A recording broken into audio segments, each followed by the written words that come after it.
I didn't hear from either of them, but everybody else I see.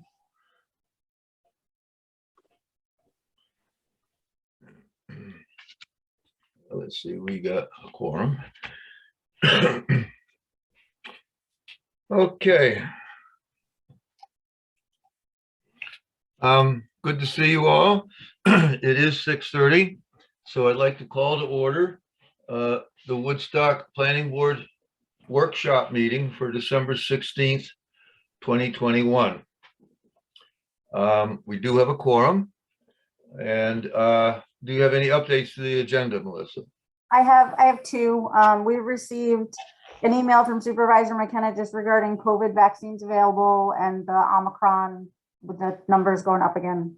Just I forwarded that to you guys. And then also there was Mr. Grimm had sent us some information, and that's kind of regarding the scenic overlay and some roof examples. So I just wanted to forward that to you guys since we're talking about scenic overlay tonight. That's it. Okay. So now we have the minutes from November 18th. If everybody's okay with them, I submit that we accept them as is. So moved. All in favor? Aye. Aye. Okay. Thanks, guys. Thank All you. right. Under communications and announcements, we have some emails. We have email from Rosenthal regarding 22 Rock City, which is the colony. And we have an email from DeGrossa, also regarding the colony. We have an email from Zwilling, which is regarding 4345 Mill Hill, which is the Mud Club. We have an email from the Supervisor McKenna regarding the wireless ordinance received on December 6th. We have an email from Ken Panza regarding the zoning revision committee's accepting of the maps. And Ken wants to make sure which map that they're going to refer to. We have a email from Blaskin Lewis, which is regarding the cell tower. An email from McGrill, which is 22 Rock City, again, the colony. We have an email from Benedict regarding the Collagen right-of-way, which if you read it, it's a legal thing. And at some point I'll have to ask Stuart to, when we get to it, to look at it, because it's a legal issue, which we don't weigh into. And then we have another email from Black Lewis regarding the cell tower. And then we have an email from our own secretary regarding her going to the Shokin Watershed and Municipal Officers Day, Officials Day, which was great. She sent us everything that she saw there, and it was quite interesting. And then we have the site visit report from Lori Raskin, which is the forester who looked at the DeSwan site, and it's an excellent report. I hope you've all seen it. She did some great work with photographs showing angles and directions and pictures and so on. And then we have an email from Gunzer regarding a lot up in Willow, which is basically a complaint to the planning board about something going on in the scenic overlay. So I'm still looking for John. I don't see him yet. Okay, so James is here. what's that? James is here. Hi, James. All right, James, he's there. Okay. But I don't see John. I don't see John either. Okay, so under scheduled business, this is a workshop meeting to discuss the standards within the scenic overlay, which is code 260-66. This is a public, it's open to the public, obviously, and if any members of the public or of committees or other entities of the town of Woodstock have questions when we're going through these issues, please raise your hand and have Melissa recognize you and get your name for the record. We are a quorum, and we are going to be discussing issues about the scenic overlay code, but we can't discuss actual ongoing cases because we're a quorum and we can't discuss a particular case. So we can talk about applying the code to certain things, but we can't discuss the actual existing cases. And so the idea is to go through, we have a list of about 12 bullet points that are issues that we have questions on. And hopefully, and then at the end of that, we have the actual code that we're going to go through. And hopefully at the end of this, we will come up with some ideas to either change the code and give suggestions to the town board, or just find ways for the planning board to overcome some of the issues that we've experienced over the time. So the first question, I was going to have John, but I don't see him. So the very first question is, when and why was the scenic overlay code written? So I was going to hope John was here because he is the senior member of the board and was the supervisor when all this was going on. But obviously we know that the people of Woodstock made a point when they created this code that they didn't want our mountains and viewscapes to look like Rio de Janeiro or Hollywood with McMansions butting out all over the mountains. And it's my understanding, and I was going to ask John, but it's my understanding that what precipitated this code was a clearing up on Overlook Mountain at the end of Day Road. That there was a house there that was so prominent, and the glass was reflecting, and it could be seen by everybody. And so I believe that is what instigated the code. And I can't tell you the exact date of when the code came into effect. So the first question is violations, and was it cited in orders to remedy within the scenic overlay. So one of the issues that the planning board has been struggling with is citizens or members of committees have come to the planning board showing pictures or evidence of violations.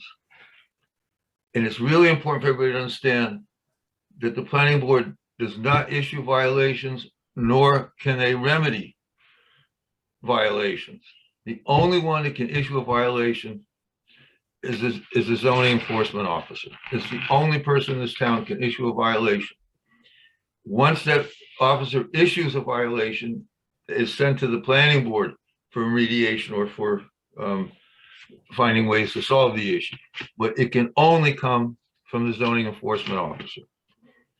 And I think that's one of the things that the planning board has been struggling with, because we're hit with questions about violations that we do not have any control over. So John just popped on. I see him. If you want. John? Hey, John. I'm going to back up a minute, John, and ask you a question. Do you know when the scenic overlay code was written? You got to unmute yourself, John. I want to say it was 89. Was it that far back? Uh-huh. The fines that are existing in there were established in 89. Okay. Anyone wondering, that's the year I was born. So it's been around a while, that's for sure. Oh, wow. And so the next point is, what areas was it meant to cover? And obviously, if you read the code, it talks about prominent viewpoints, escarpments, or scenic areas. Now, obviously, the tremendous amount of Woodstock is in the mountains and above 1,200 feet. But the only areas that we're concerned about are the viewscape from the village or from other hills and mountains that can be seen. So we do get a lot of applications for scenic overlay SUPs, but they're in areas that are not on prominent mountainsides. And so the one that is the most critical to us is the mountainsides. And the issue is we need to distinguish which lots, which sites are in that viewscape and what we do about those. Because the ones that aren't are really not much of an issue. So specifically, what does the code cover in regarding tree cover? And we'll get into the code later, but if you read the code, it's not very clear in terms of clear cutting and tree cutting. It says minimal, and it says to make the site as least visible as possible.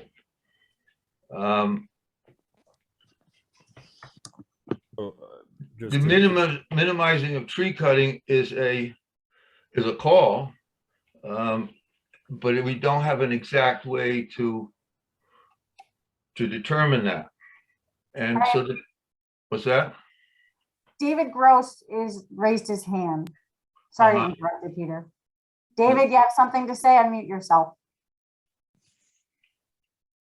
Maybe. Hi, Time David. sensitive right now. Hi, this is not time sensitive now. And Peter, I agree with everything you've said. And but what I noticed when I read the code is, first of all, it's got a lot of vagueness, and you're noting the vagueness of, you know, you don't want to. You want to minimize disturbance of the view shed. Well, what does that mean? There's not a lot of, there aren't standards in there, but the thing that kept striking me over and over and over again is how much authority the ZEO has by itself, in and of itself. There's no real review process if the ZEO issues a permit that you later think, wow, that was a bad call. Why did the ZEO issue that permit?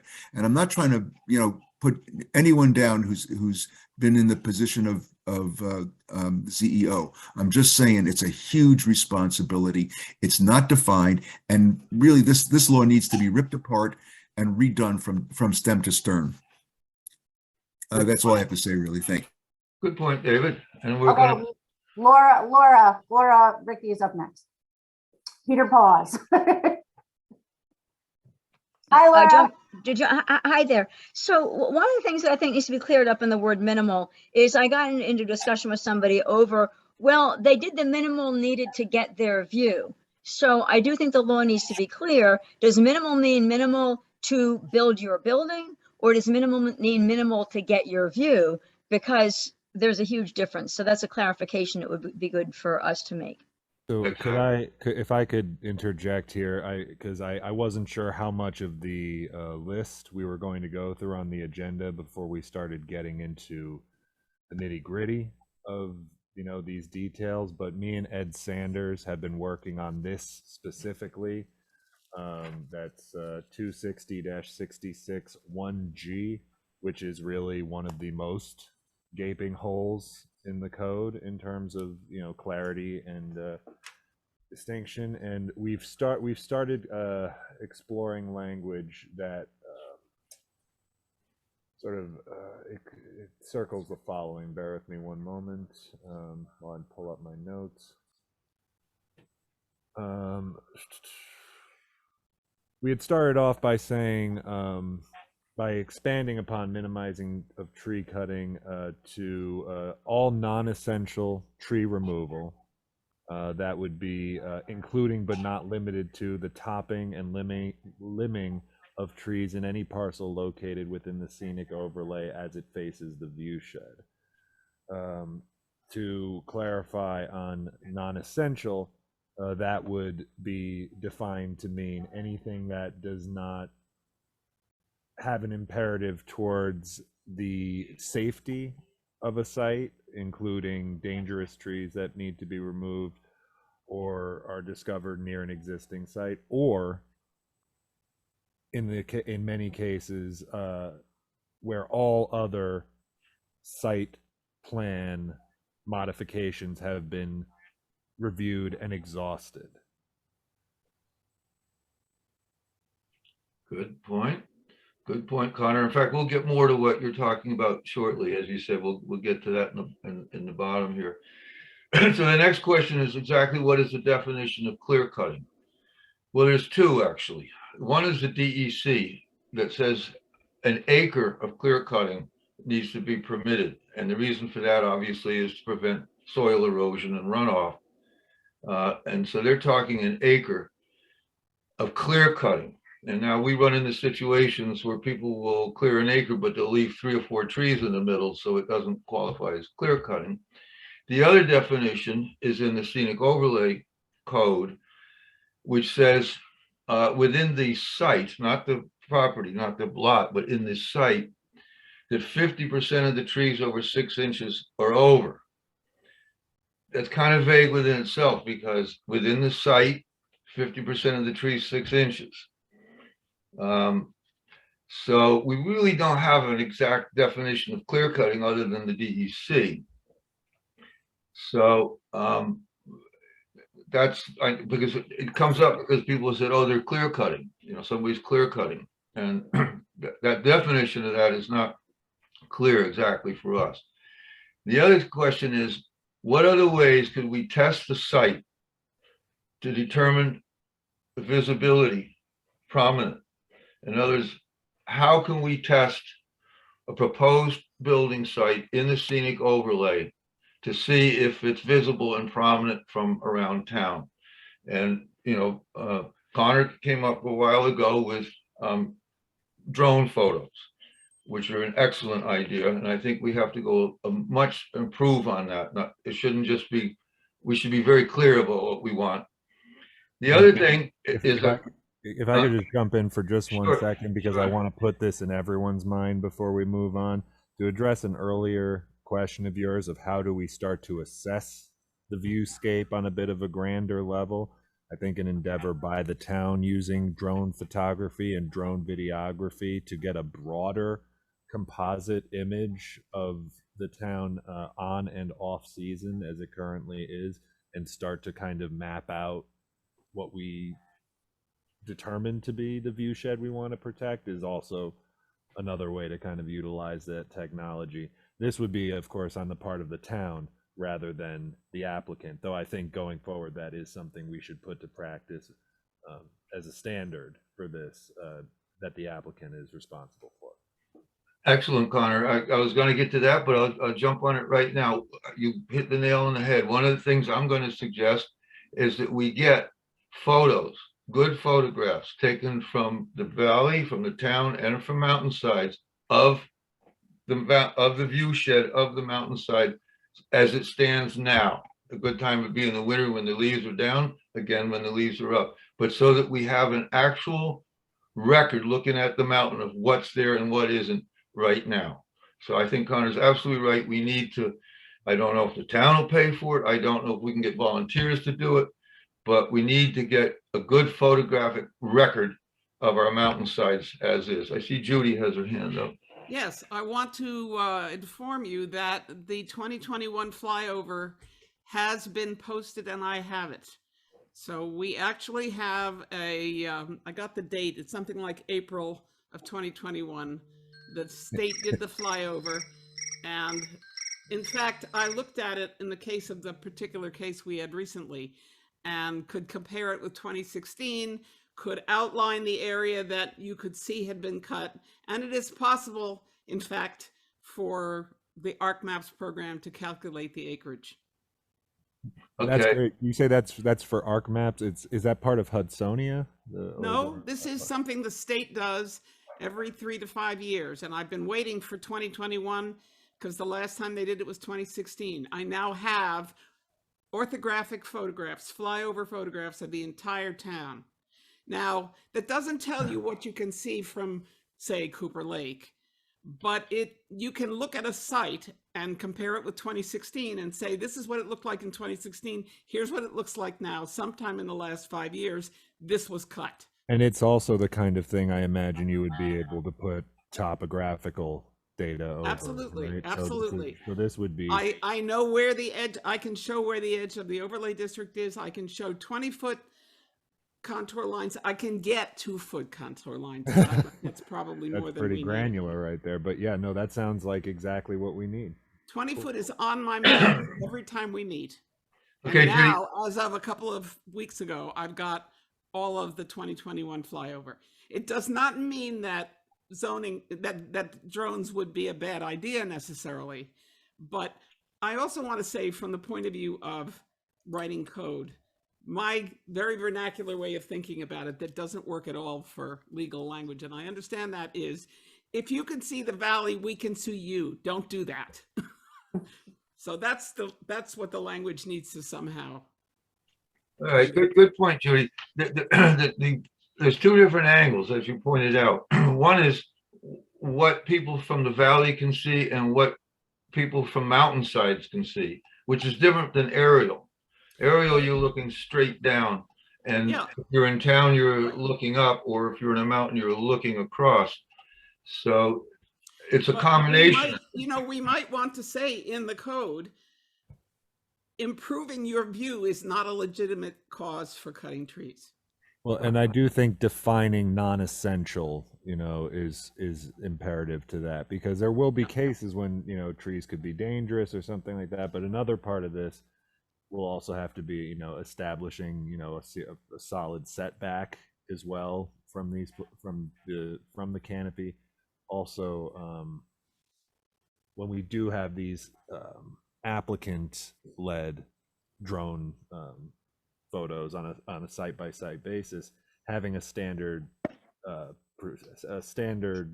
format that we accept and we expect from the photographers could also include a fly out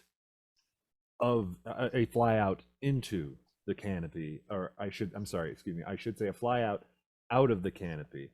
So you go up, you take a picture of the site, but then you fly to what roof level of the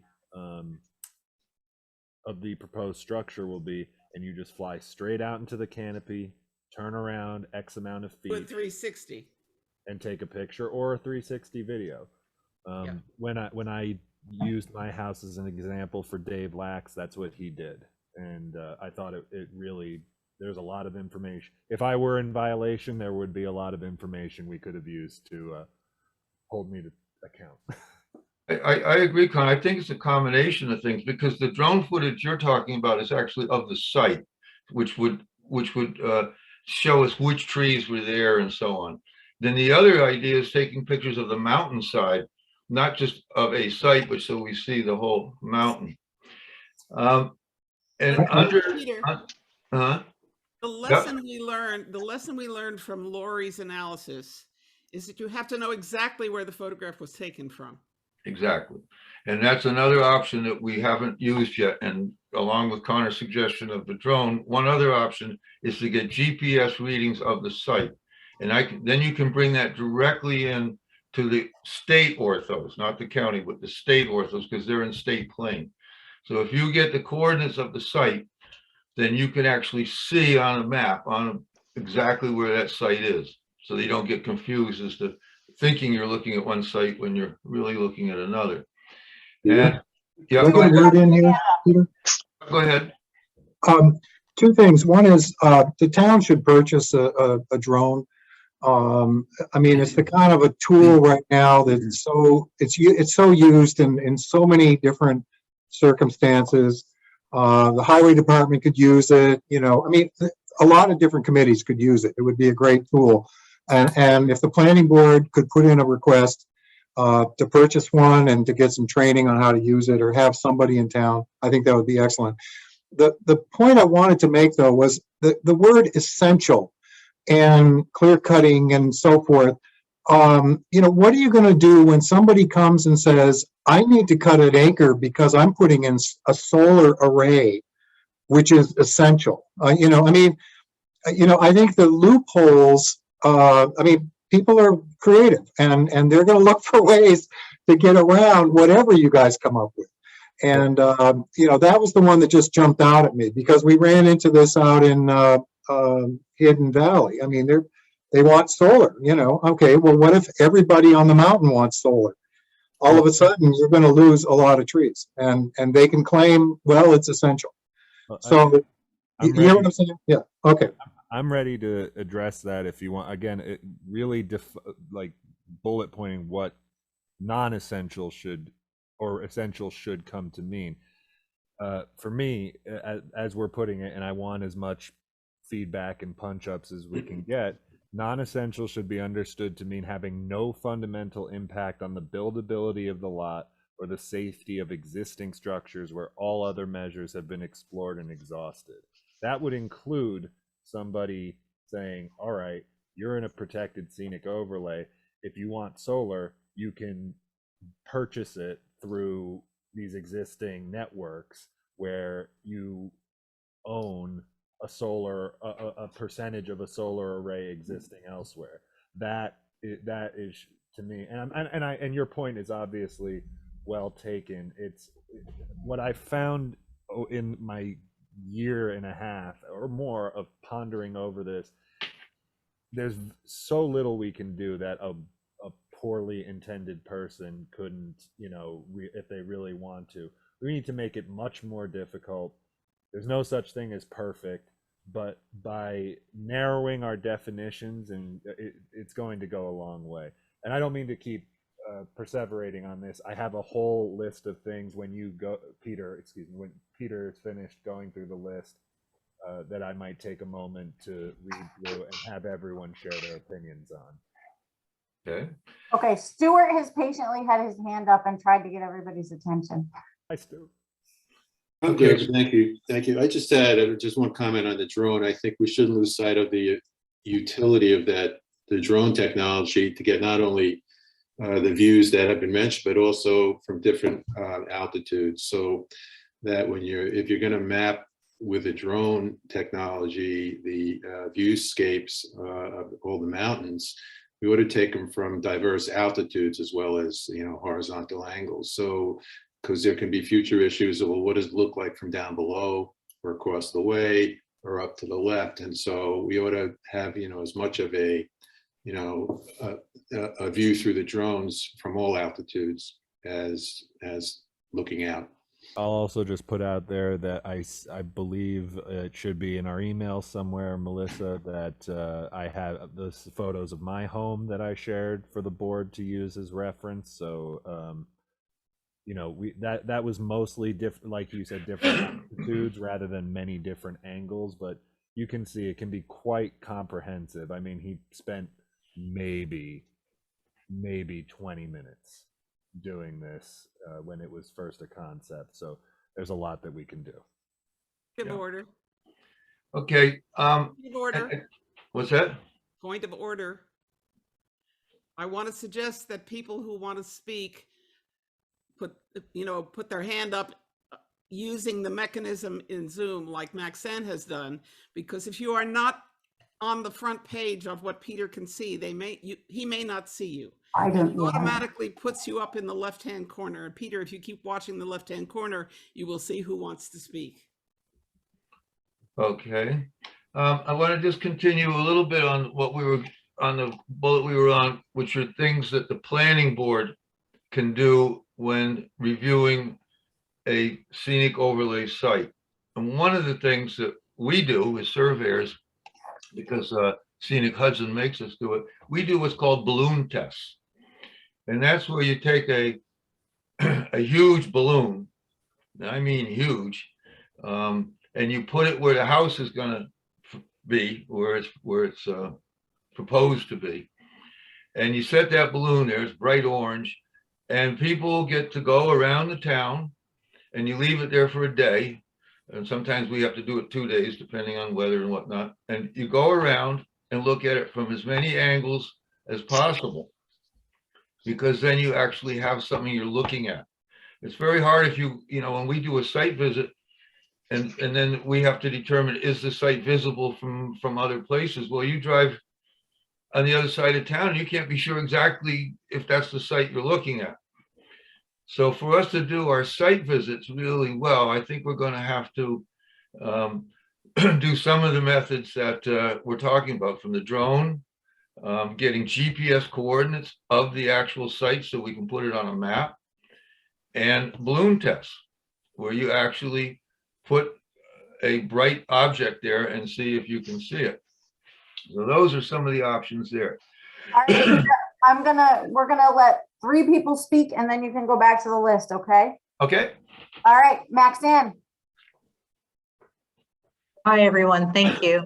So, in addition to the regulations and the law, is there a value in alerting or having conversations with all the brokers, the tree companies, and the professionals that come with their clients to do these things? And maybe there's even, before the law is codified, maybe use some of those people who are, out in the field taking, living the law, if you will, have them sit around and look at the proposed law and see how would they interpret it, and maybe that further tightens the language to prevent them.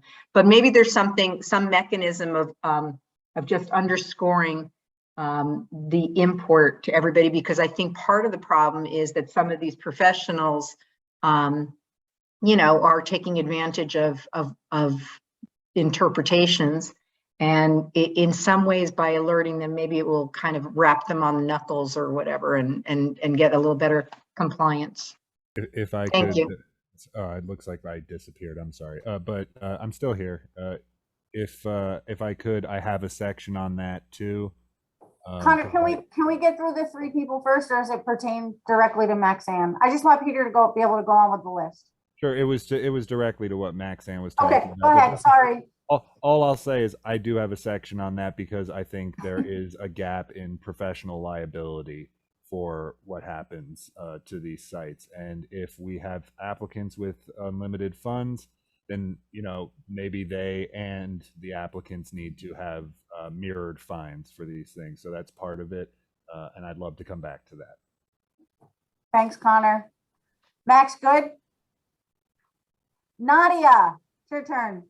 Hi, and thanks, Melissa and everyone for taking my question. I am the person who wrote you all an email yesterday with regard to a property in Willow on Crosspatch Road where I live. I didn't intend it as a complaint as much as an inquiry. And I think it goes the situation that I described where tree clearing, driveway building, and even well drilling have all proceeded on a lot in the scenic overlay with apparently no building permit having been issued and without it coming to the planning board. And I understand there's the issue of, can you see us? This may not qualify in that regard, but I am very concerned with the process underway, and that and also about this contradiction between section 260-66 and 260-36 as the permitting for this lot and many other similar lots proceed. So I am interested to hear what the planning board thinks about rectifying that, and I would be happy to have some response about this particular case offline or at another time if that's better for process here.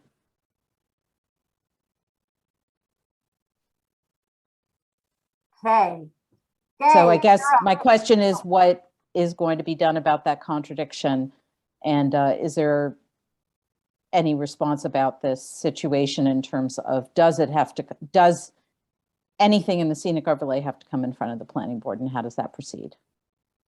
Actually, that's a question that I had too, and I mentioned it in correspondence of preparation for this meeting, that it says in the language, if it doesn't conform to the standards, it should be referred to the planning board, which kind of suggests that we have the ability to override the standards, and that makes no sense at all.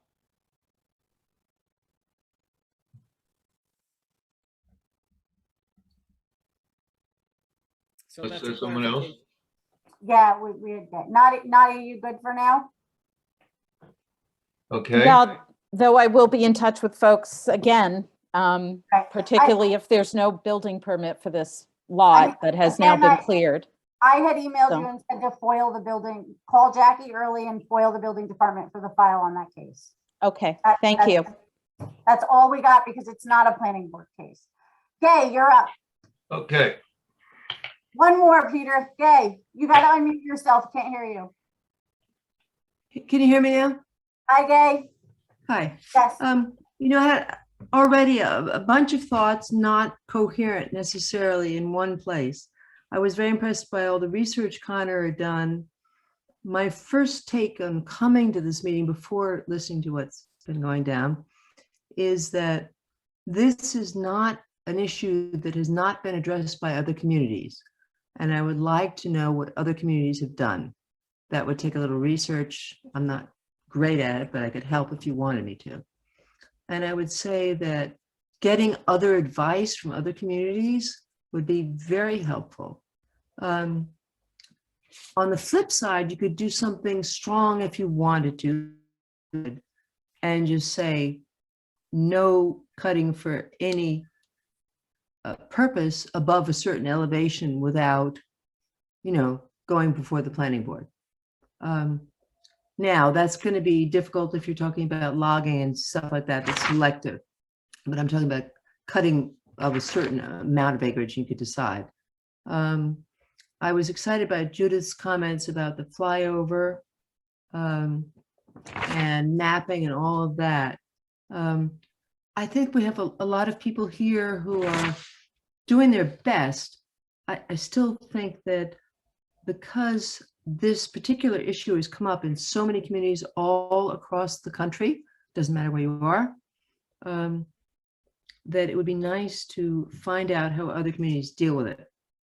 Because clearly in our community, and initially when you first started speaking, Peter, I was attending planning board meetings in the 1980s, and I recall the house that caused the creation of the special use permit having to do with clear cutting.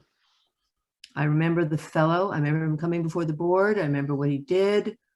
I remember how he said he was going to be part of the community forever and was gone after 3 years. I remember everything about it. And that history is available, and there's a reason why it was set up.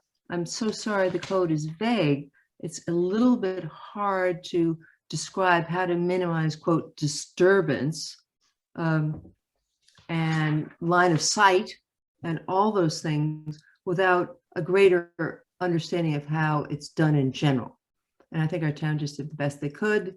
Now we have to get it better because we have a second influx, just as we did in the 1980s, of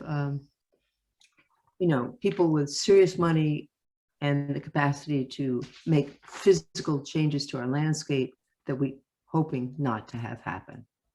My two bets. Thanks, Gay. Judy, and then we're back to Peter. Okay. Yeah, I want to support Gay's point as a general thing, but I want to say the technology that we have available now, the satellite imagery, the flyovers, GIS mapping, drones, we can do a lot of things we couldn't do in the 1980s, and we should be doing them. And Peter, what the point I was making about GPS locations is we know where the site is. We have to know where the photograph was taken from. And that is something that Lori's work really makes clear. That's where we need the GPS. If we know where the picture was taken, since the parcel viewer tells us where the property is, then we have all the information we need about the validity of a photograph. And we could build the kind of panorama that we were talking about earlier, but we need to know where each photograph was taken.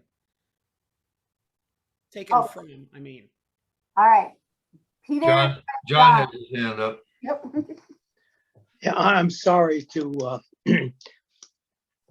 upset your agenda, Melissa. What Gay said was right on the money. I remember it very well. And we do have technology today to be able to deal with it. But what we don't have is a process to deal with it, because a lot of this process is going to go right back to purchase of the property. Because you purchase it, take a good look. Oh yeah, all those trees have to go down. Then we have the view we want. And then we'll talk about the building permit. Well, that process is what has to be changed. Whether that involves the entire real estate community or a law that puts in place the notification that somebody is on notice when they purchase a property, that they're in the scenic overlay and they're on particular rules and regulations for that scenic overlay. They don't know that they're in the scenic overlay, and that's the issue right now. I just want to point out before we move along, I have so many responses to almost every question that's been brought up so far. And I really appreciate all the input we've been getting, but I'm wondering if for the sake of expediency, and I know I'm interrupting now, I apologize, but if we could let Peter finish, and then if we can, if I would love to share what I have here, and then people can come in and build on top of that. But I so far I've addressed a lot of what is being asked, and I'd love the chance to kind of do it in a more linear fashion after Peter finishes. Good point. Okay, thanks, Connor. Yeah, just a few more points for the planning board, and then we'll get into the code and how it's applied. But there's just a couple of questions that have come up, which is, what if the trees were removed before the site inspection, with or without violations? In other words, okay, as John just pointed out, somebody buys this nice lot overlooking the town, and they clear a nice area, make a nice cleared area, and then they come to the planning board for a special use permit, and we say, but you can't put your house in that cleared area because now you've exposed it. And that's the issue, one of the issues we're coming up with. The other one is, what if the location of the proposed house was the reason for the ownership? In other words, what if somebody bought that lot because they wanted to build on that site? And according to our code, it says you can't build on prominent ledges and prominent overcrops. So I mean, this is something that Stuart might have to weigh into at some point, because the property owners have certain rights. If you buy a legal lot, you have a right to build on it. And if you bought that lot because you wanted to build on this ledge overlooking the town and the trees are cleared, can we legally say you can't build there? It's a question I don't have the answer to. And then the other question is, so what if we go through the process? The planning board does site inspection, and then we issue a special use permit with all these issues that we said, that minimum tree cutting, minimal exposure of the home, all this stuff. And 2 years later, there's the house, just like a sore thumb sticking out. They've cleared everything around it. What then? After the planning board did everything right and telling them what you had to do to get the special use permit, and the special use permit says no change can be made on site without planning board approval. But what happens if it's done? And then one more question is this question about grandfathered. And we get this issue where someone says they bought a lot, and there was a house on it, but it's been destroyed, ripped down for years. The house is gone, but the septic's still there and the well's still there, but the house is gone. And then they say it's grandfathered in. Well, I've been told there's no such thing as grandfathered in the building code. My understanding, and again, Stuart can check me on this, but my understanding is that once a house has been destroyed, whether it has a demolition permit or is because of hurricane or acts of nature, you have 12 months, 1 year to reapply for a building permit that you're guaranteed. Otherwise, you start all over. And I believe that's the code. And so I'm not quite sure when people say, well, it's grandfathered in. I don't know where that comes from. If someone does, that would be great, because I don't see the word grandfathered in our code anywhere. So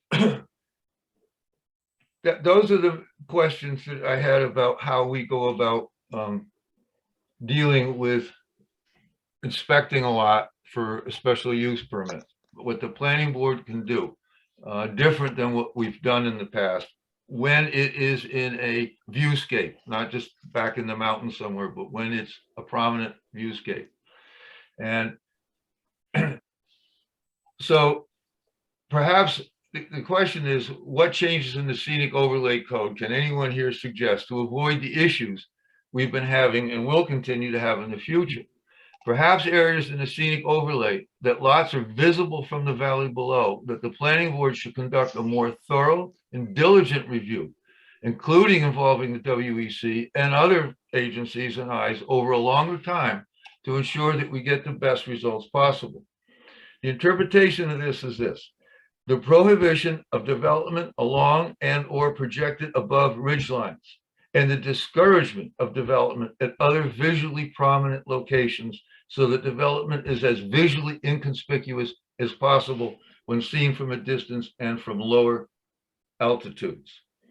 So that seems to me that quite a few of the applications we're going to have in the scenic overlay are prohibited. If they want to put the house in a prominent, but the answer is no. And I don't know we've ever said no, and I don't know legally what happens if we tell somebody they can't build their house on the lot they bought. So those are the issues that that I've run across. And now to get to the point that Judy brought up, and someone else brought up, I think, I'm sorry, but somebody else brought it up. The difference between 260-36, which is standards for development within the scenic overlay district, and 260-66, which is standards within the scenic overlay district. Now, 260-36 says, in the event that any proposed development within the scenic overlay district does not, in the judgment of the zoning enforcement officer, adequately conform to these standards, the relevant application for a building permit shall be referred to the planning board for review under the special use permit.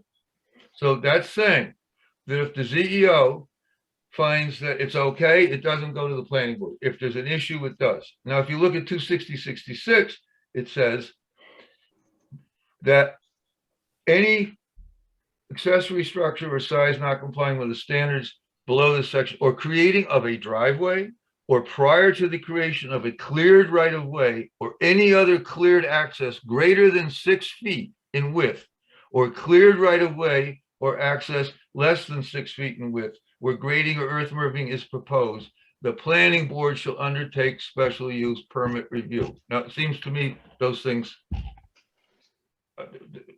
they don't agree with each other. I agree. 260-66 says that the ZEO can issue a building permit if it meets the codes. 260-66 says anything done there has to go to the planning board. So what's the difference? Big difference. Well, that's it would seem that maybe they can coexist to some extent, because we're talking about Ellen referring violations to us for remediation versus development yet to be done. But that's not what it says. It says if it doesn't conform to the standards, it has to be reviewed. But that implies that when we review it, we could give permits for things that don't conform to the standards, and we can't. All we can do is see if we can make it better, see if we can make it possible in some way, which I would think is what 2060-66 is talking about. correct.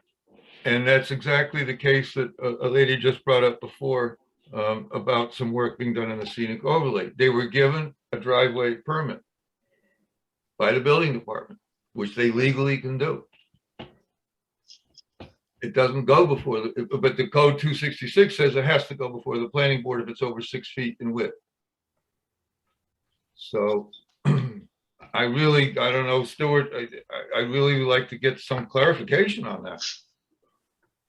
Because the bottom line here is that, as our lawyer, as our attorney, John Lyons, told us about other cases, we have to stay in our own lane, the planning board. If violations are not in our lane,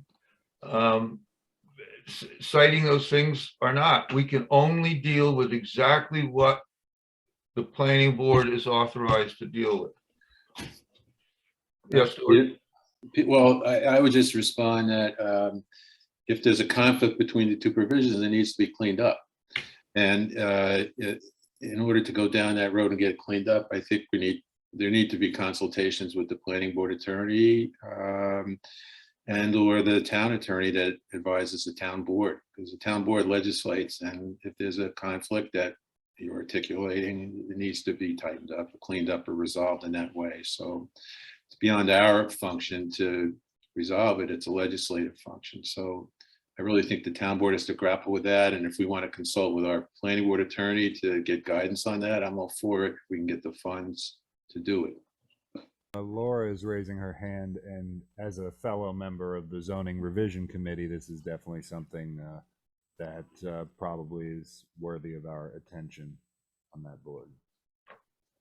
Okay, I think I'm being called on. Well, I did want to say, I want to comment. I'm looking forward to Connor showing his list of stuff because I've seen some of it. But anyway, I know, and Peter said several times, and I agree, the planning board is not enforcement. But I strongly believe that what the planning board can do, for example, somebody has cut down a bunch of trees and now they've already done it. The CEO didn't cite them for it. But it's coming to the planning board. You still are within your rights to say, yeah, but we're not going to approve your site plan. You're not going to be the police and say, hey, you had a violation, we're going to take you to court. You're not doing that. But you are within, in my opinion, you are within your rights to say, yeah, okay, you got away with it so far, but you're not getting past us because you're going to have to give us a site plan that shows remediation of these issues. I think you're within your rights to do that, even though you're not enforcement. And I just wanted to share that that perspective. And I will say again, as I've heard people say, well, we can't ask people to plant a 30-foot tree. You can ask people to plant a 10 or an 8 or 10-foot tree or a 12-foot tree that will become a tall tree. You plant a 30-foot tree, is going to fall over, kill somebody. I agree, you don't want to ask them that. But you can put on a site plan plantings of trees that will grow and look beautiful in the future, even for the applicant. So I do think that that's certainly within your purview, even if people slip by other organizations who could have stopped them from doing these bad things. You still have site plan ability to make the site plan right. Okay. And again, I ask everybody in the audience here, what suggestions does anybody have that can that we can do to avoid some of these issues? Well, if I can jump in before we do that, I'd like to just take a minute to go through what we've established so far. All right, hang on, Connor. We have 3 people raising their hand. Can we take care of them before you start your list? I mean, if you guys can make it brief. David is who I saw first. David Gross. Yeah, I've heard it said by you, Peter, that we can't require people to remediate by restoring the trees they've cut down. And what I believe you're really saying is that it's too darn expensive. We can't ask people to do that. That's not true. We have the absolute right. I believe the town has the absolute right to legislate remediation as a cure for violations. You cut down 100 trees, plant 100 trees. Yes, it'll be really expensive, but that's too bad. Yes, you'll lose your view, but that's not our problem. That's your problem. Go hire a lawyer and sue someone who told you were allowed to do it, and you got a nice, good lawsuit, but don't involve us. That's what I have to say. Thank you. Alex. Actually, Cindy, I saw first. Alex, hold on. You're on mute.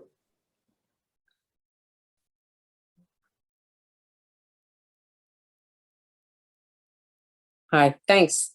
I just wanted to say briefly that I built a house in a view shed, not in Woodstock, and in the town of West Hurley.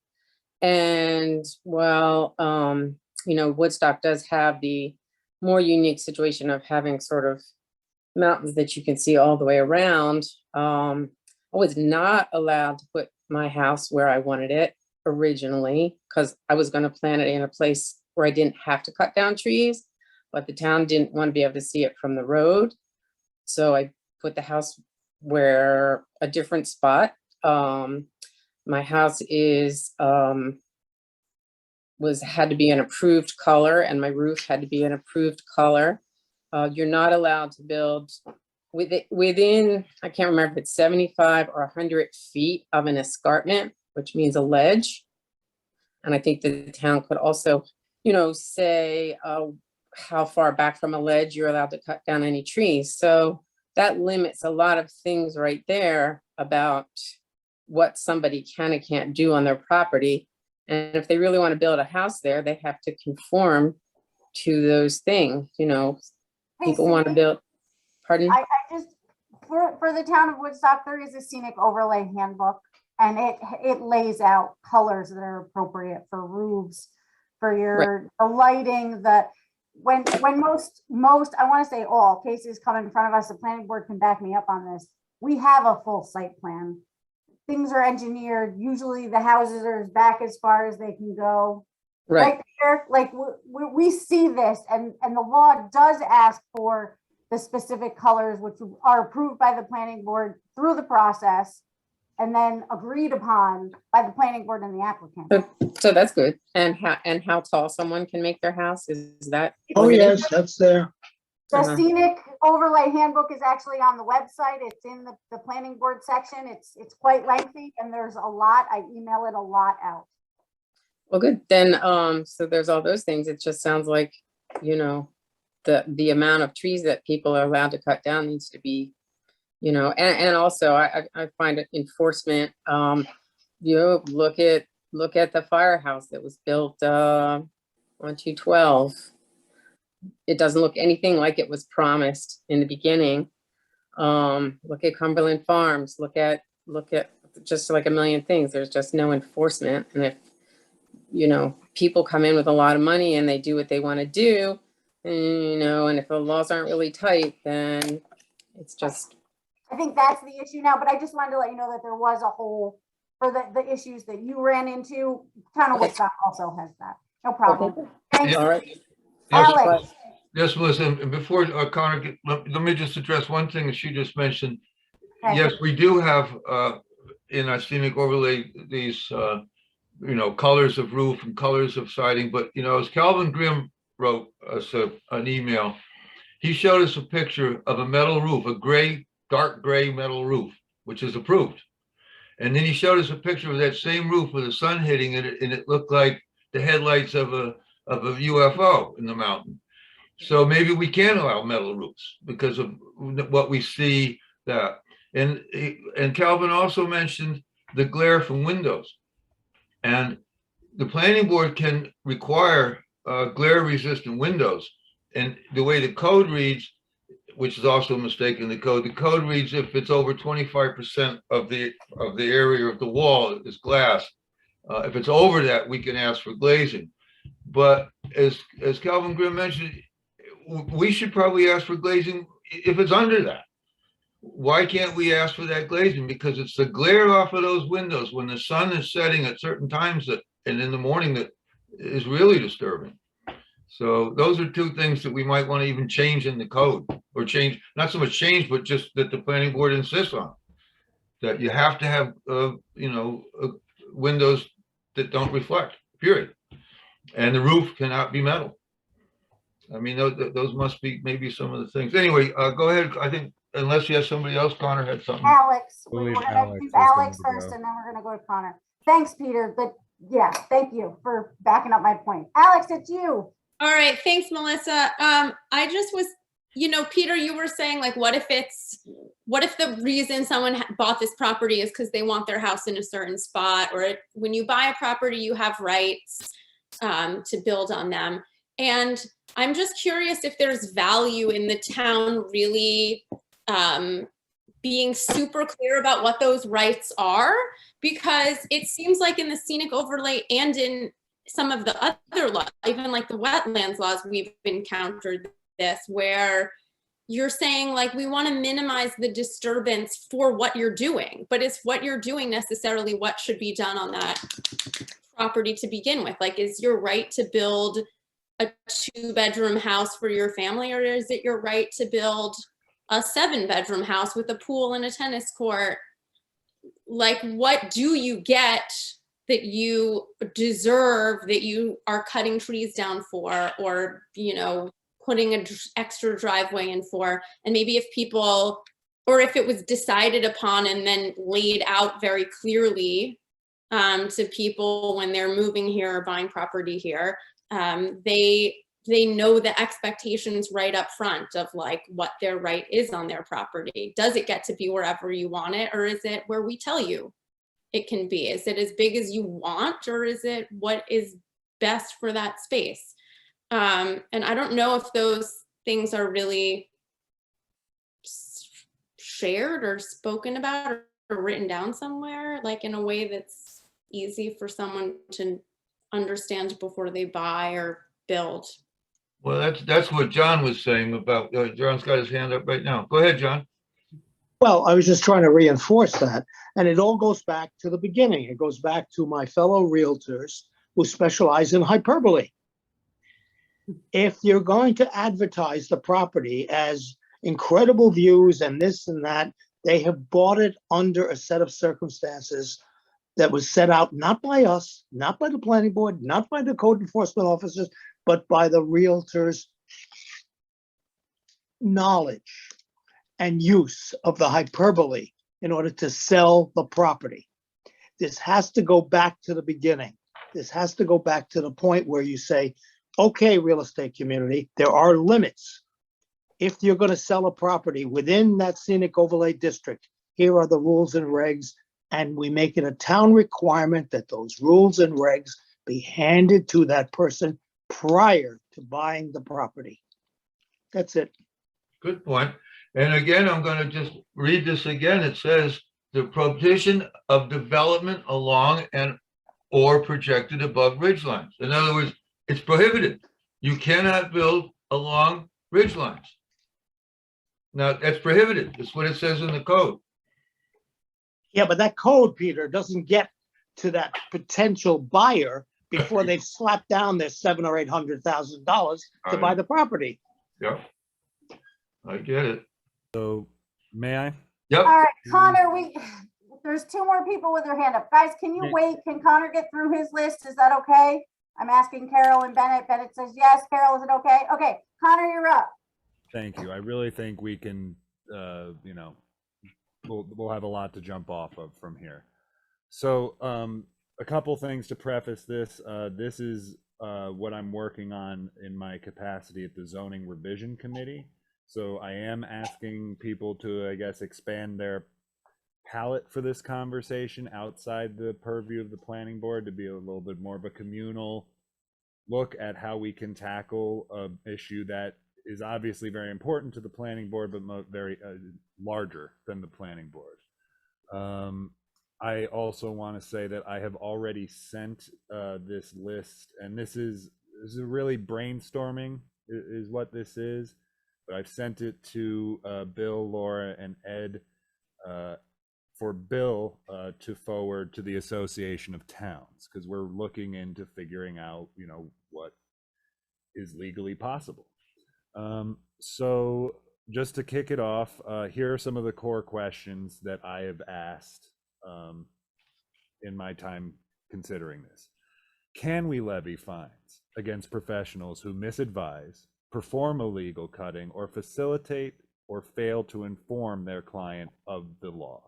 Who else aside from the applicant can be held accountable? This includes architects, engineers, the arborists themselves, as Maxanne brought up earlier.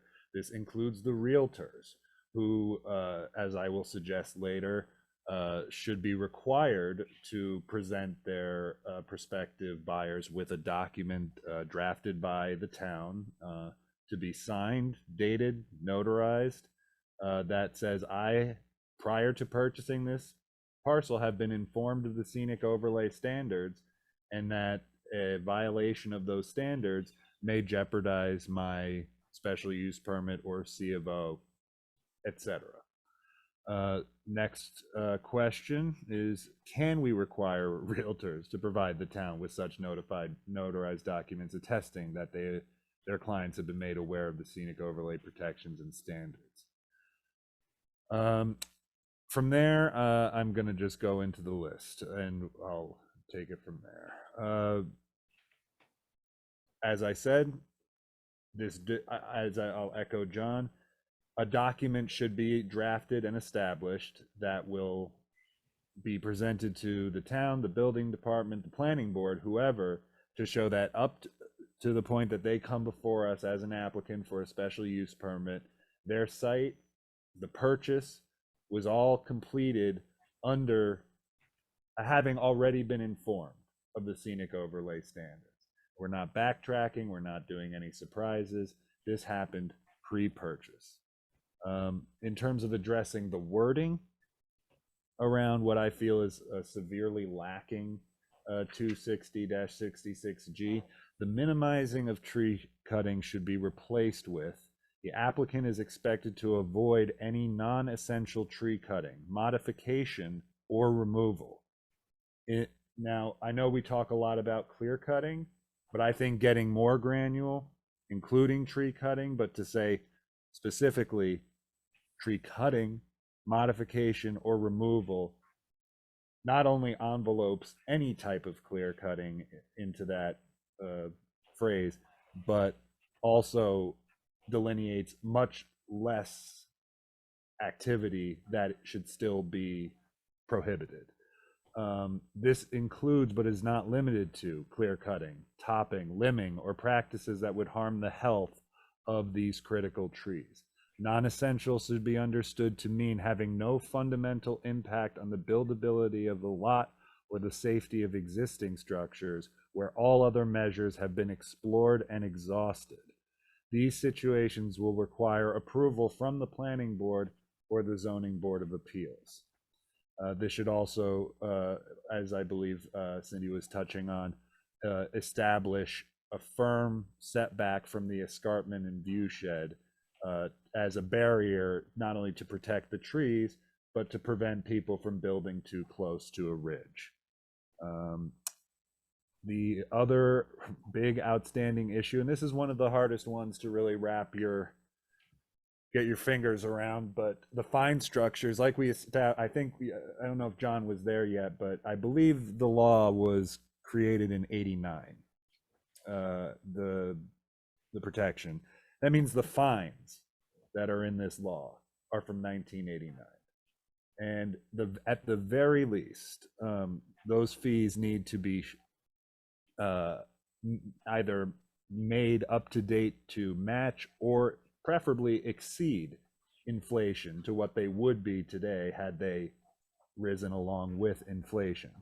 To be honest, I don't think there is a high enough number for some of these violations. I do think,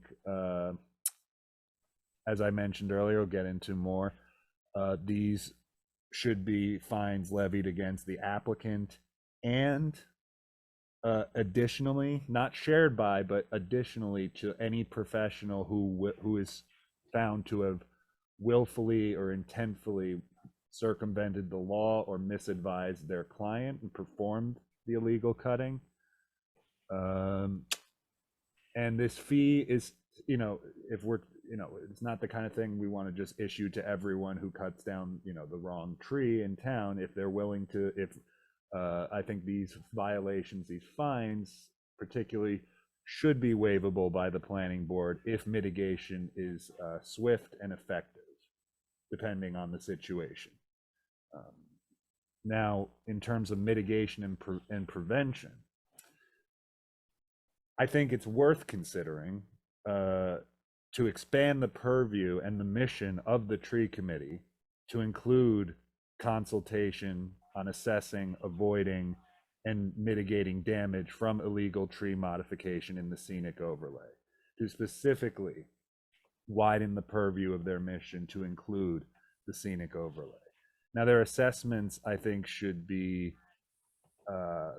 taken into consideration as much as they are today, but be given some type of line item, some type of budget that is meaningful enough for them or another lead agency to carry out what we were sort of ruminating on in previous meetings as being, sometimes we're talking decades for the sake of remediation. Now, I want to be an optimist and say that I believe in the mission of, the tree committee, that I believe the town and the tree committee will be around in 30 years to continue their good work, and that funding them for annual semi-annual visits to existing sites of violation to perform check-ins and ongoing assessments, depending on what the arrangement is, depending on the scale of the violation, is something that we should consider, because either that we can hire a forester every single time this happens, or we can start to immunize the committees where we have coalesced a lot of passion and expertise around this subject. Now, just to kind of wrap this up, I appreciate everyone's patience and time. So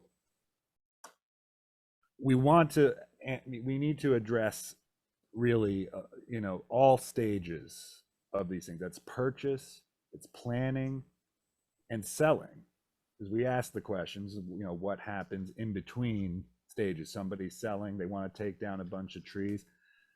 The establishment of a baseline, perhaps Judy's updated maps will serve as a start for that, is, I think, the best place to begin, to say, we don't have eyes in all areas, obviously, but if we have an aerial if we have an aerial picture of the entire town and of the entire viewscape, where we can say, where we get a complaint that either illegal cutting was performed, or God forbid clear cutting was performed, we have something to measure that against and go start somewhere, and then from there start to adjudicate and scrutinize where the process went wrong.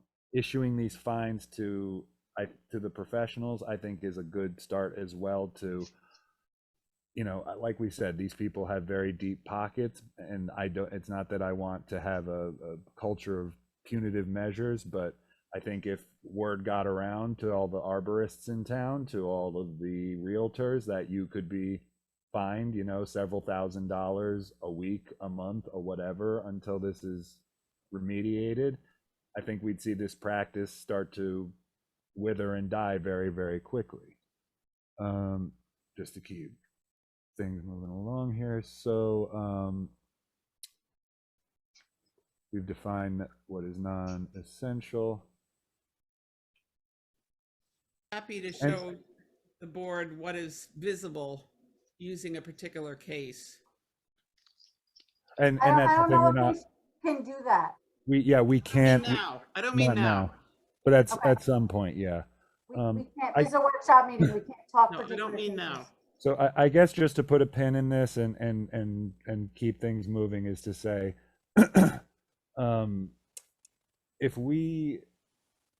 there's a lot of talk too about, our inability to address violations, these violations that don't come before us. And that's why I'm saying, outside of the purview of the planning board, the ZRC is looking at really not just adding some teeth to these laws, but adding clarity. And I want to believe that if these laws were firmer, if they were more specific, and if they were less ambiguous about something, just like right there, the minimizing of tree cutting is the entirety of G, then perhaps Ellen would feel more emboldened to issue more violations for what is widely considered to be unacceptable tree cutting, but is not, unfortunately, laid out in the letter of the law. So that's the short of it. And like I said, these suggestions have been submitted in one form or another to the Association of Towns. Very Okay. good. Very good. Here I have 3 people. Do you want me to let them speak, or do you want to go? I'm sorry. Sorry, did you have somebody that Melissa was gonna? I have 3 people with their hand up. Would you like to speak, or do we want to let them talk? Let me just say one thing and then get those straight. Just want to make clear that the planning board only gets involved in the scenic overlay SUP if there's a building involved. And as Lori showed in those pictures that she showed of the mountains, there's other clearings. there's clearings all over these mountains that really, some of them have no buildings. So somebody wanted to clear some land up there, or they, you know, around the pool, or a pony run. But it wasn't for a building, so it didn't come before the planning board. But you can see these scars in the viewscape. So they're really two different things. Anyway, sure, Melissa, have the guests. Thank you, Peter. All right, I saw next Carol March. Just unmute yourself. Oh, okay. Several points. I really appreciated what Connor said and I agreed with it. And just to add into that, I think that the actual sentence that a view is not a necessary reason to cut trees has to be actually stated in there with the other stuff.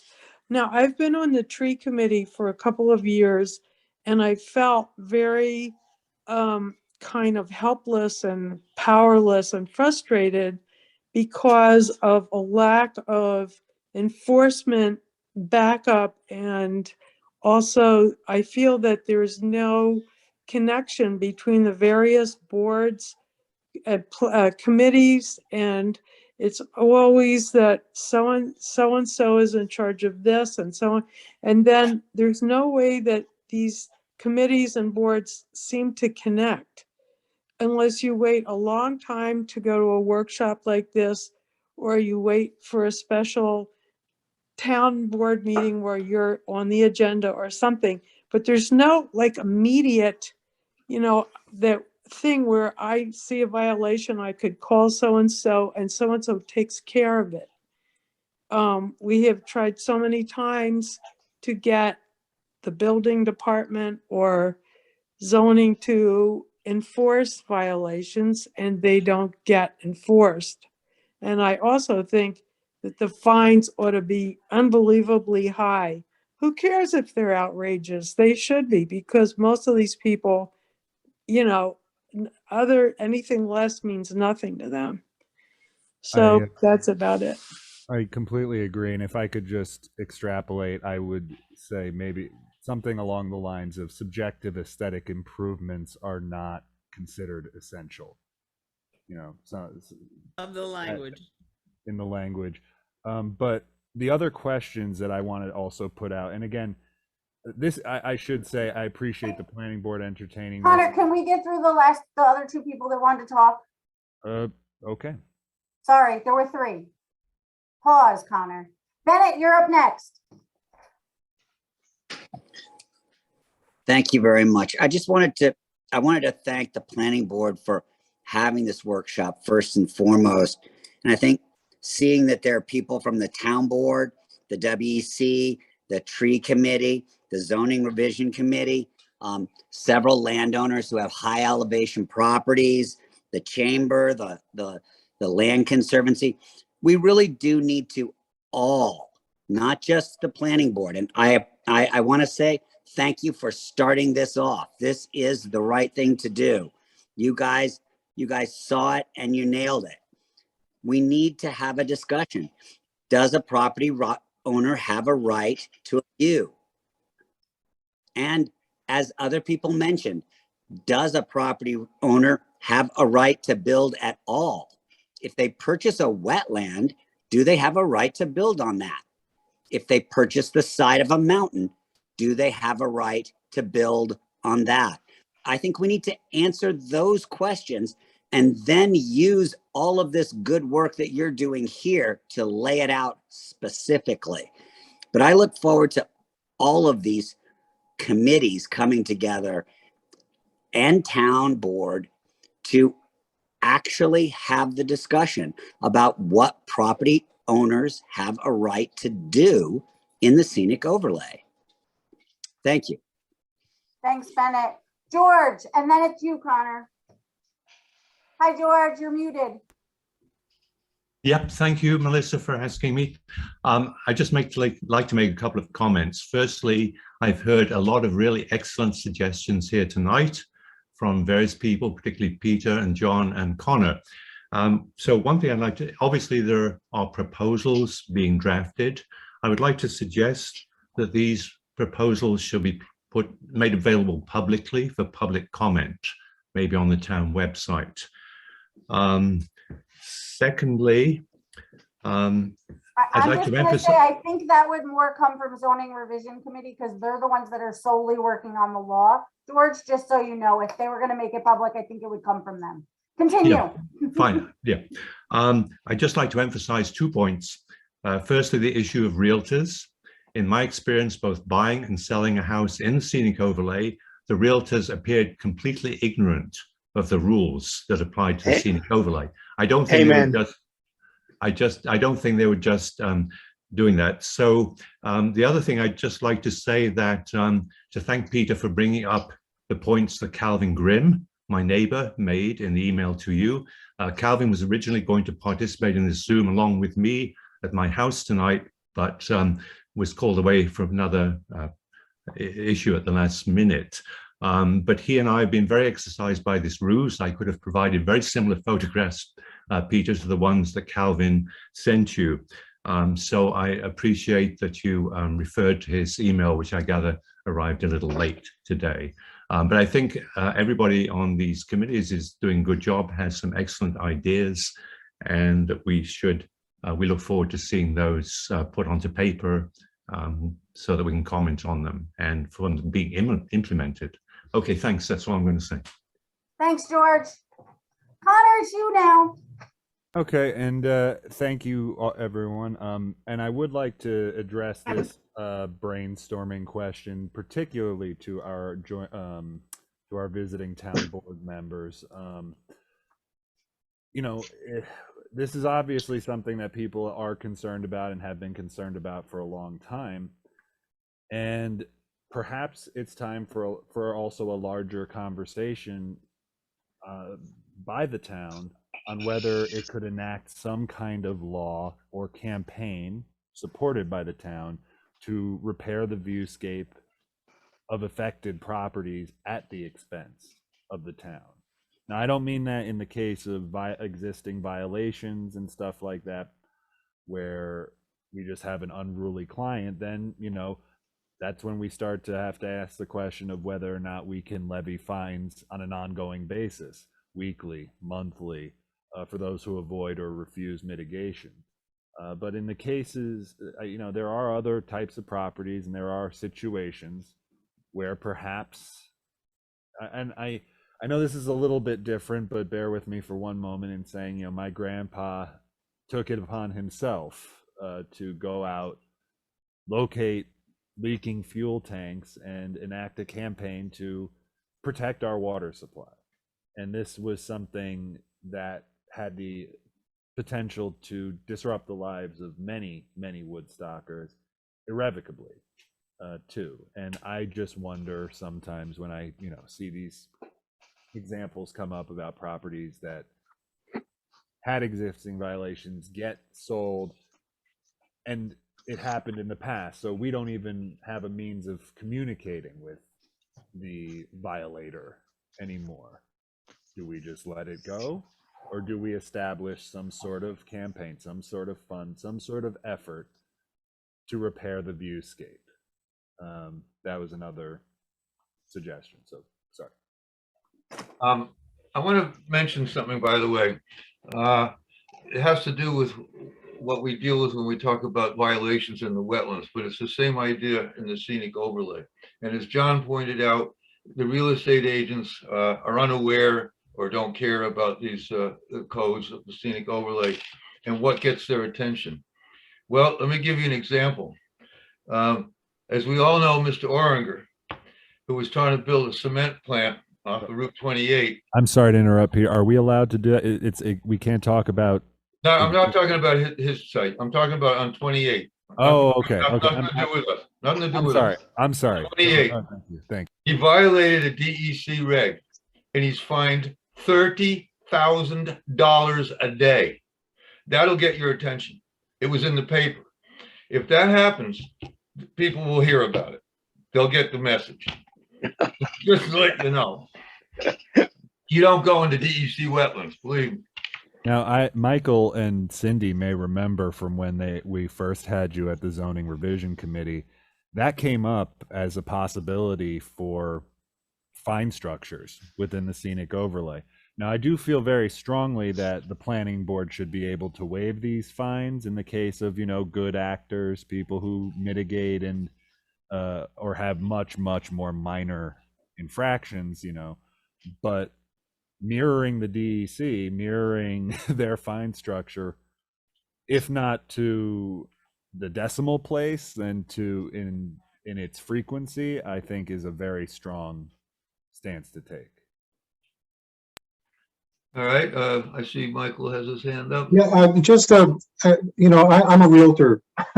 And actually, my first big sale was in the scenic overlay. And I told the buyer, I said, look, you're in the scenic overlay, you can't cut any trees. He turned around and cut 100 trees, okay? With that said, realtors have a lot of forms, a lot of documents called disclosures that they have to present either to sellers or buyers.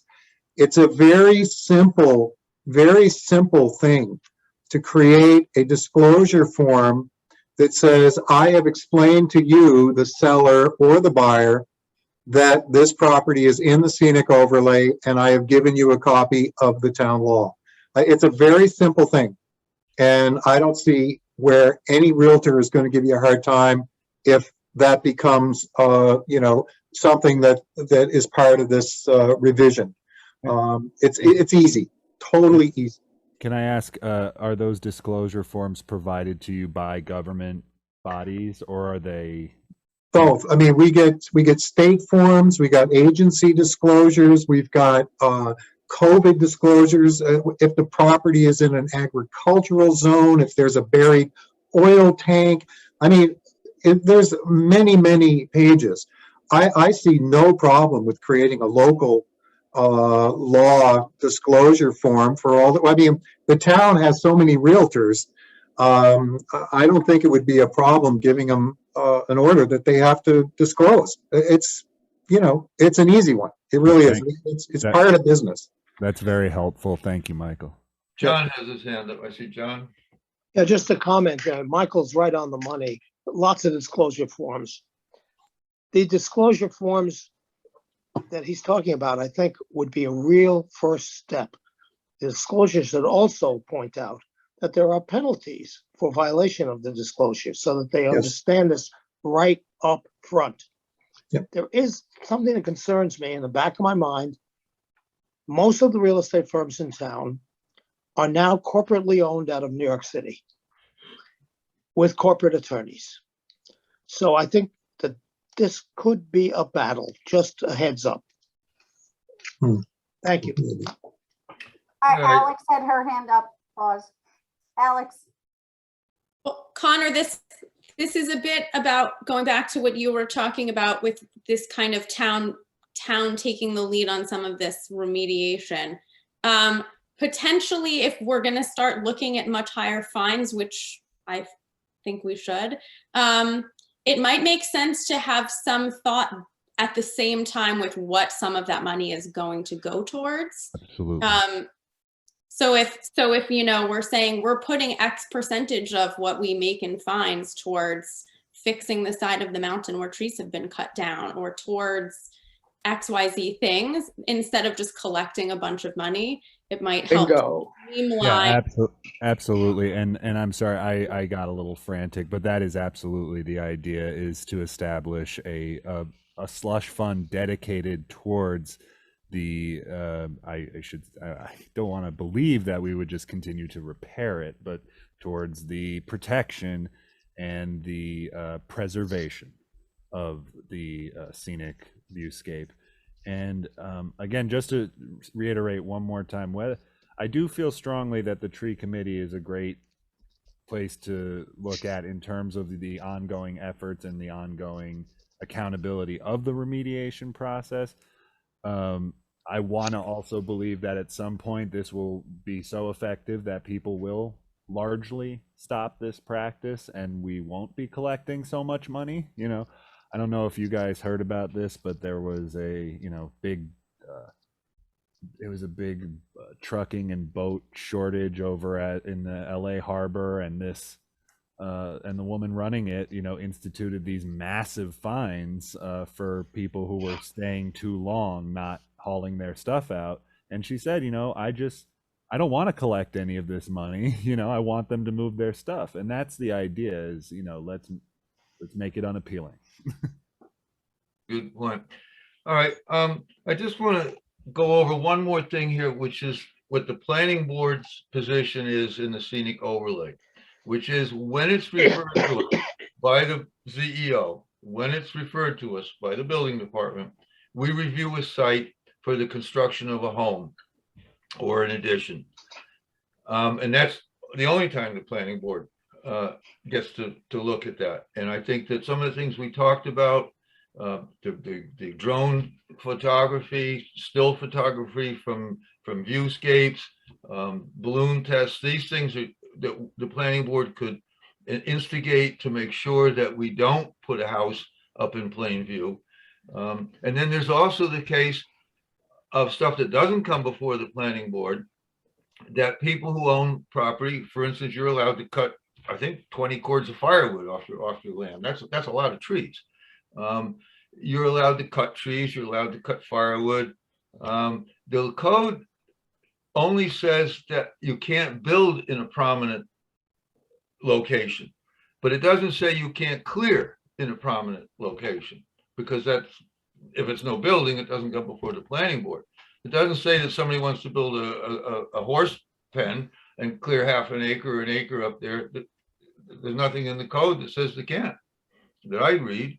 And so that's something that is not really before the planning board.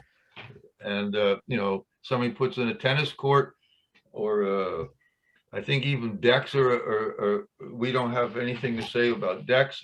I'm not even sure about pools, but there's things people can do in the scenic overlay, clearing and cutting, that has nothing to do with the planning board. So maybe I'll add to my list of questions. Can an additional law be enacted to protect the canopy from already established firewood? That's what I'm wondering, Connor. Do we need to add something that has not to protect the view shed besides what the planning board does? I would just add to my language then, I'm doing this right now, I'm updating my document to say, as I put before, I think it was Carol said, subjective aesthetic improvements are not considered essential. Neither is the collection of firewood in the viewable, in the scenic escarpment.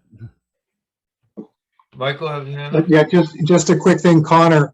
While you're talking about the canopy, preserving the canopy in the scenic overlay, let's have a conversation to include the urban canopy, which is a whole other animal. But I think we could maybe roll it into the same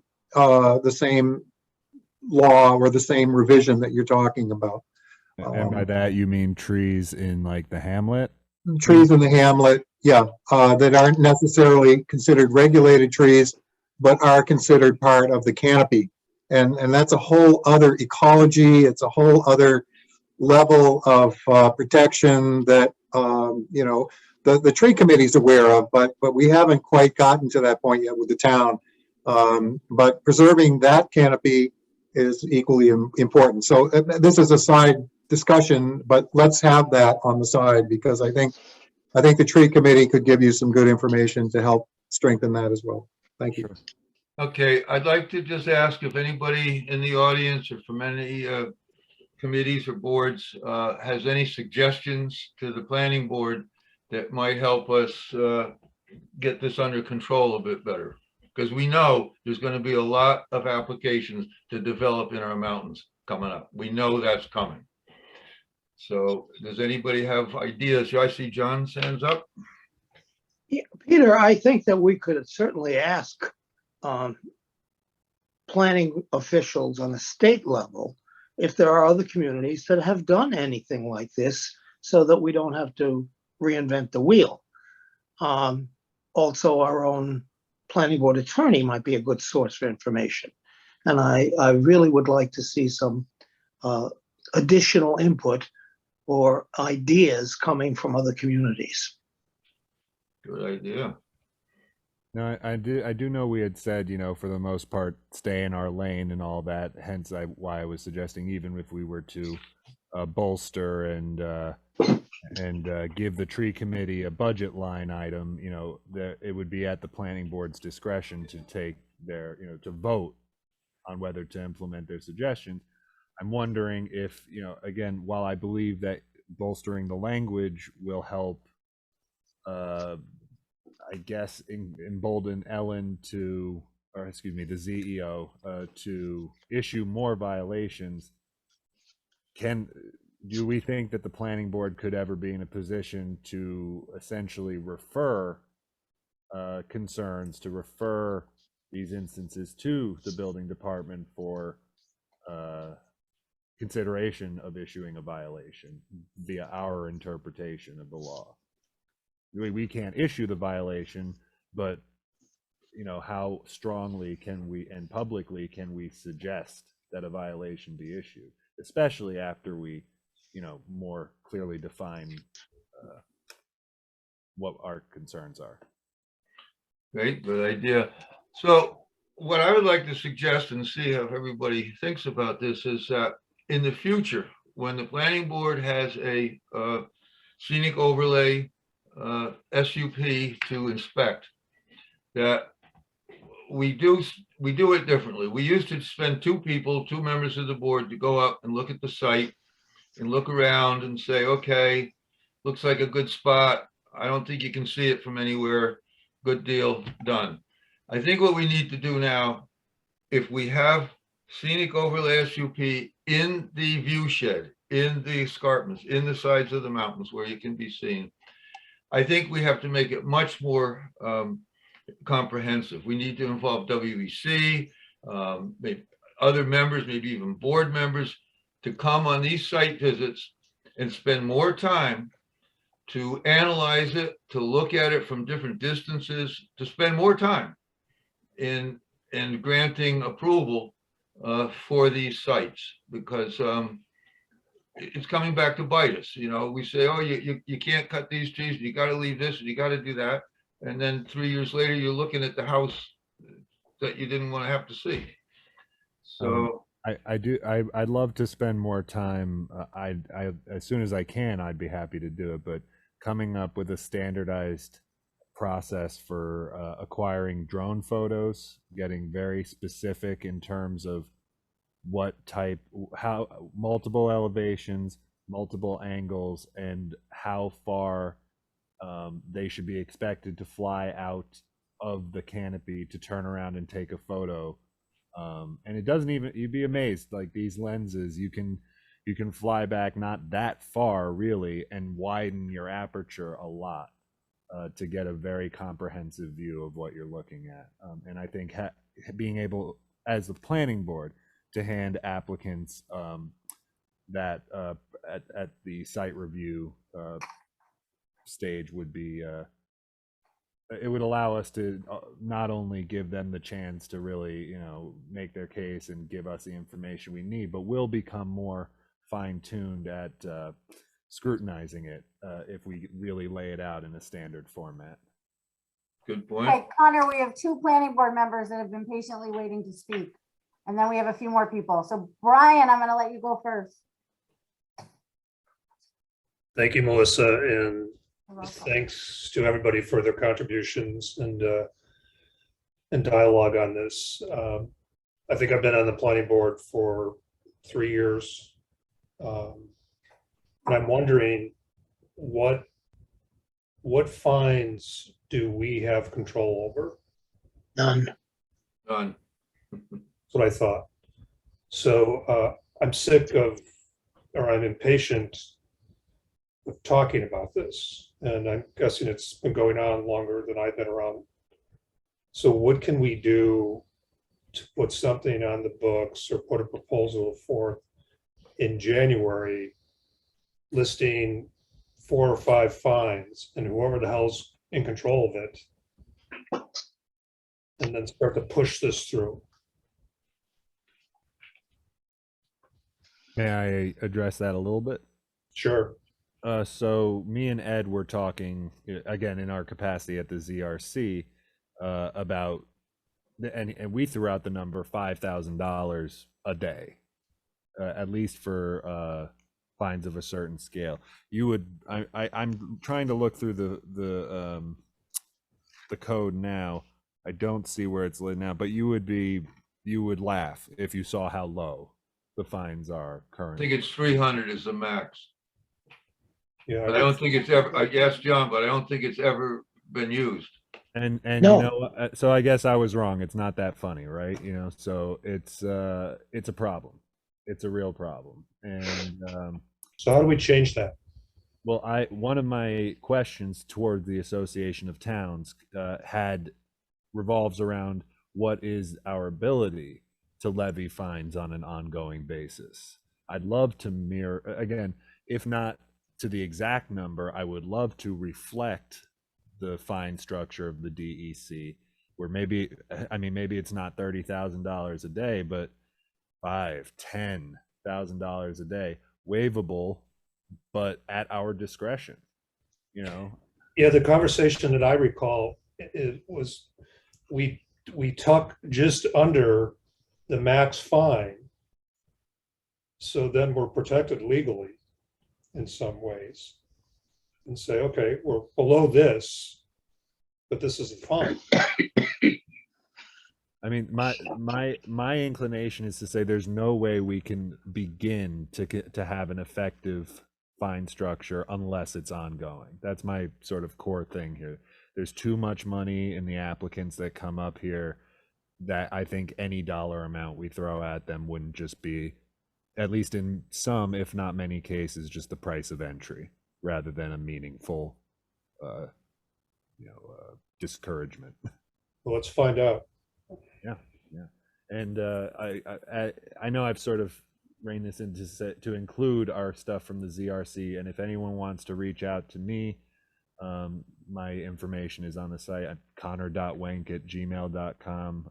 I'm happy to punch this whole thing up with anyone who is concerned. Okay, next, Judy. Actually, Thanks, Brian. I'll contact Connor about it. Thanks, Judy. All right, up next that I saw was Bennett. Yeah, in response to Peter's question about, what are some suggestions that others might have that you guys could consider? I would like for you to consider a moratorium on special use permits in the scenic overlay until all of the issues that you're bringing up right now, including conflicts within the code, can be resolved. I mean, it is clear that there are not only conflicts in the law, but there are great ideas that are not being used, and there are questions about how the law can even be enforced in certain instances. Why not say, let's have a moratorium on special use permits in the scenic overlay until we resolve To the town board, Bennett, we can't do it. You could certainly recommend it. I mean, why wouldn't you do that? I'd support that.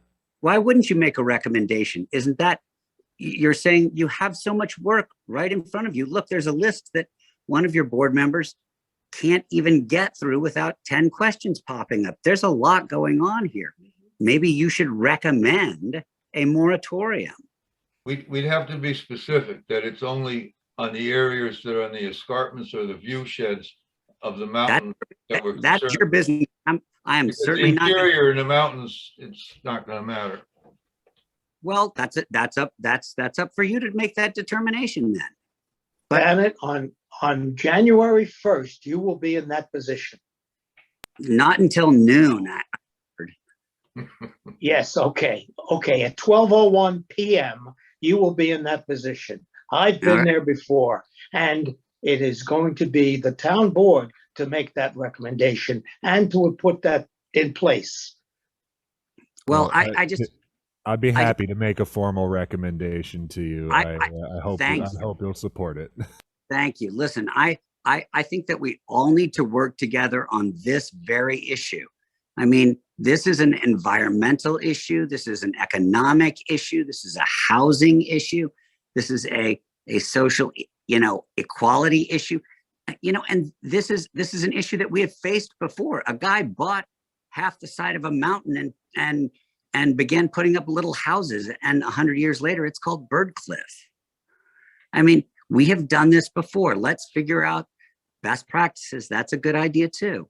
But look, you guys are at the front of this, so make a recommendation. Let's hear what you think. You've thought about this more than the town board has. That I believe that. So that's my suggestion.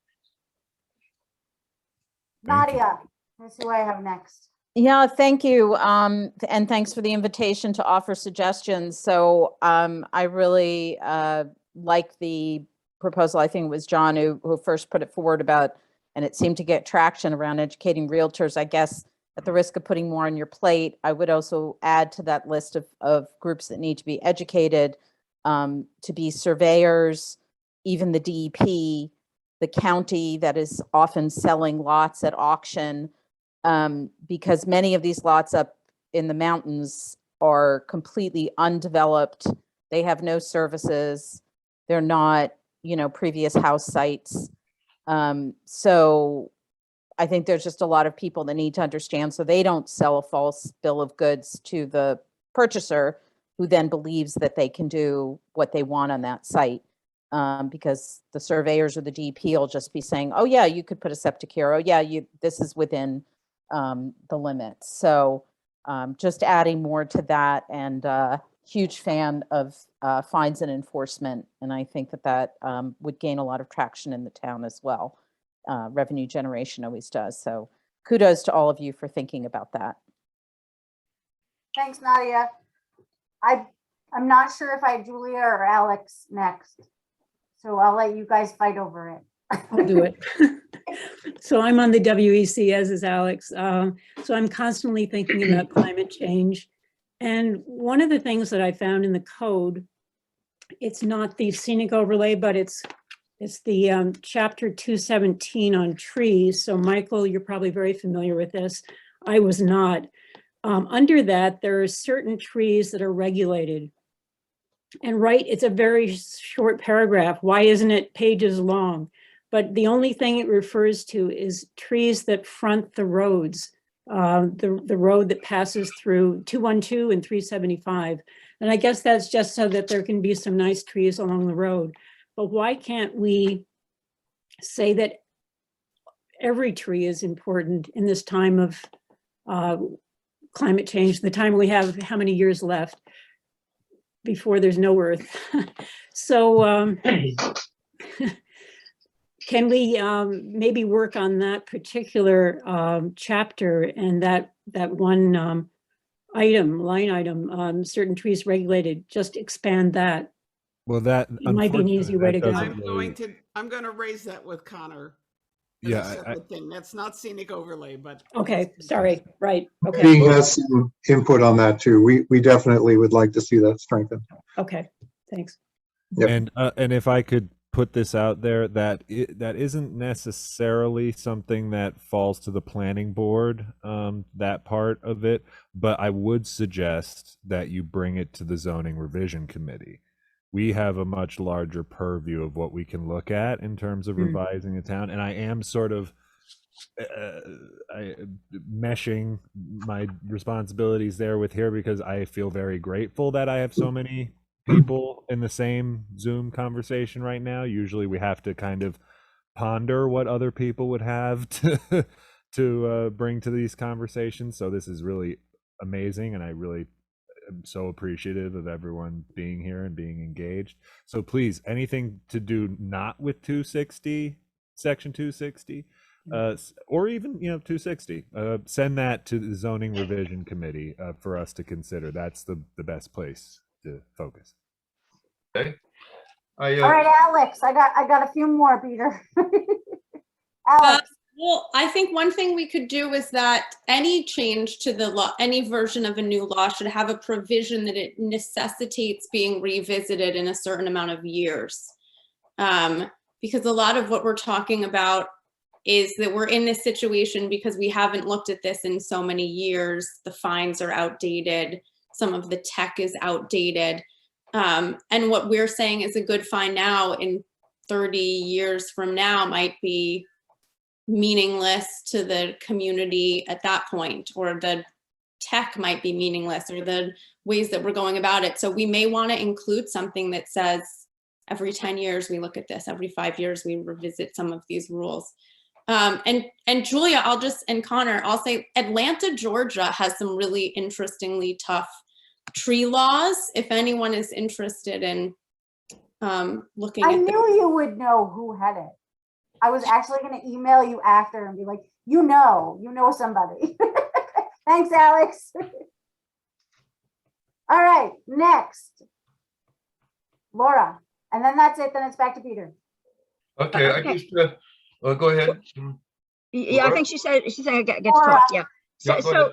So my question as a next steps question is, and the session has been fabulous. And as people have said, excellent having people from so many committees and such a breadth of people interested in this topic and passionate about the topic.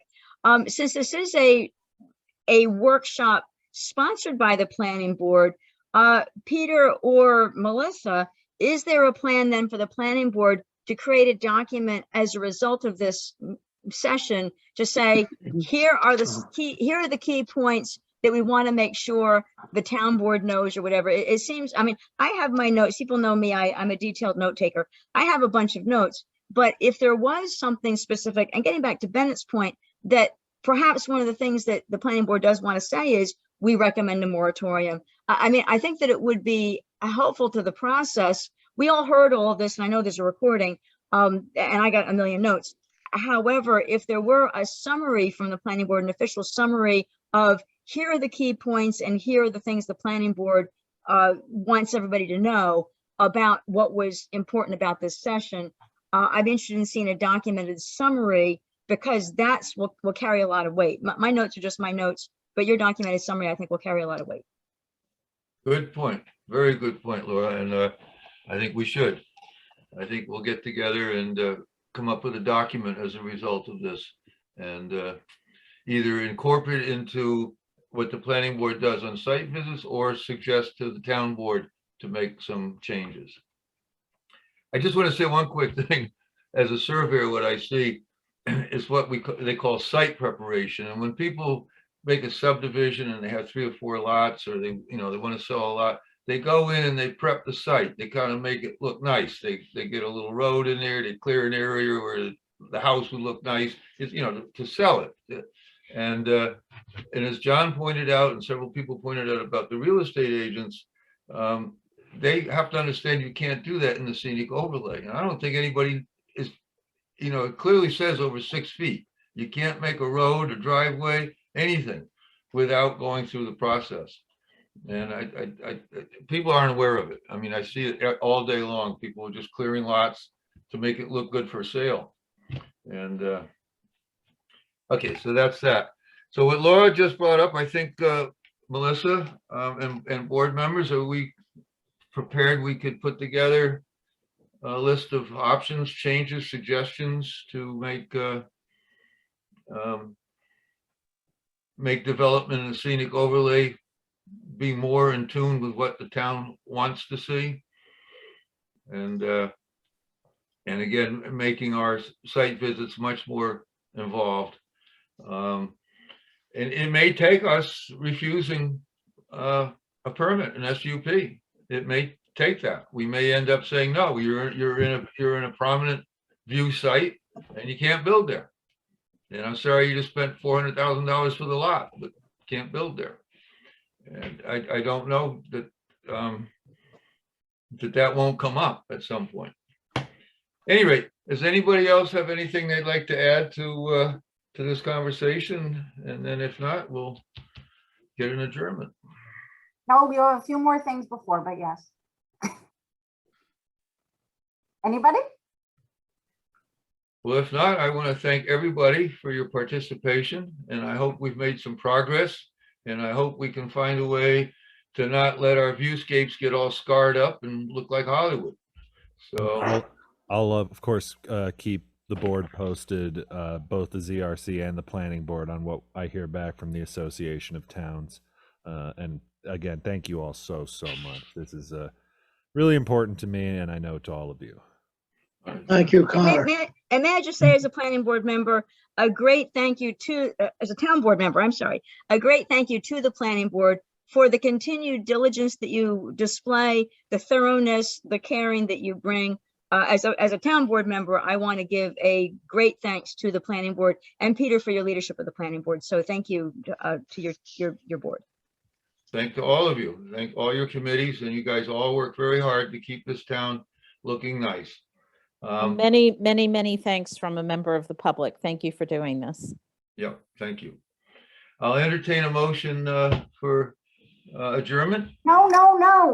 We have stuff. Stuart, can you make a motion to approve credit for Peter first?